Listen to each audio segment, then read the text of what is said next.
ലോക പ്രശസ്ത smart phone ബ്രാൻഡായ റിയൽമിയുടെ ഏറ്റവും പുതിയ സീരീസുകളായ GT7, GT7T എന്നിവയുടെ ഇന്ത്യയിലെ ആദ്യത്തെ ലോഞ്ച് മൈജിയുടെ ചെയർമാൻ AK ഷാജി നിർവഹിച്ചു.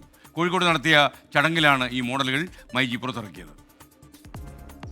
ലോക വിപണിയിൽ പാരീസിൽ ഫോൺ ലോഞ്ച് ചെയ്ത അതേ സമയത്ത് തന്നെയാണ് ഇന്ത്യൻ വിപണിയിലെ launch myG chairman AK Shaji നിർവഹിച്ചത്.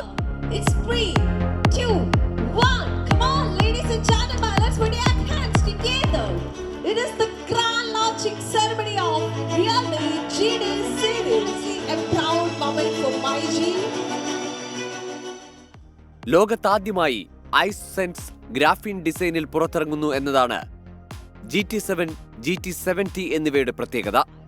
ഈ സവിശേഷതയിലൂടെ ഫോണുകൾ ചൂടാകുന്നത് 6 ഡിഗ്രി സെൽഷ്യസ് വരെ കുറയും.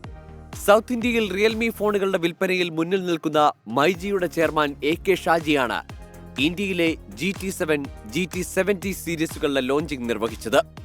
മൈജിയുടെ വളർച്ചയിൽ മാധ്യമങ്ങൾക്ക് വലിയ പങ്കുണ്ടെന്നും 10 ലക്ഷം കസ്റ്റമേഴ്സും 4000 കോടി വിറ്റുവരവുമായി മൈജി മുന്നേറുകയാണെന്നും AK ഷാജി. മൈജിയുടെ 2006 തുടങ്ങി 2025 എത്തി നിൽക്കുന്ന സമയത്ത് 127 ഷോറൂമും ഏകദേശം 4000 കോടി വിറ്റുവരവുള്ളൊരു കമ്പനിയായിട്ട് മാറിയിട്ടുണ്ട്. അതിൻ്റെ പിന്നിൽ വലിയ ഒരു സപ്പോർട്ടാണ് എനിക്ക് മീഡിയ സുഹൃത്തുക്കളുടെ ഭാഗത്തുനിന്ന് കിട്ടിയത്. മൈജിയുടെ വലിയ വിജയം കേക്ക് മുറിച്ച് ആഘോഷിച്ചു. മീഡിയ പാർട്ട്നേഴ്സും ഒഫീഷ്യൽസും എല്ലാവരും ചേർന്നുകൊണ്ട് നമ്മുടെ ഒരു ഗ്രാൻഡ് സക്സസ്, ഗ്രാൻഡ് ലോഞ്ചിങ് നമ്മൾ സെലിബ്രേറ്റ് ചെയ്യാൻ വേണ്ടി പോവുകയാണ്. ഗെയിമിംഗിനായി നിരവധി ഫീച്ചറുകൾ ഫോണുകളിലുണ്ട്. മങ്ങിയ ചിത്രങ്ങൾ വ്യക്തമാക്കുന്ന AI motion deblur, 120 watt fast charging, 7000 mAh battery, 1 TB വരെ സ്റ്റോറേജ് കപ്പാസിറ്റി എന്നിവയും ഫോണുകളുടെ പ്രത്യേകതയാണ്.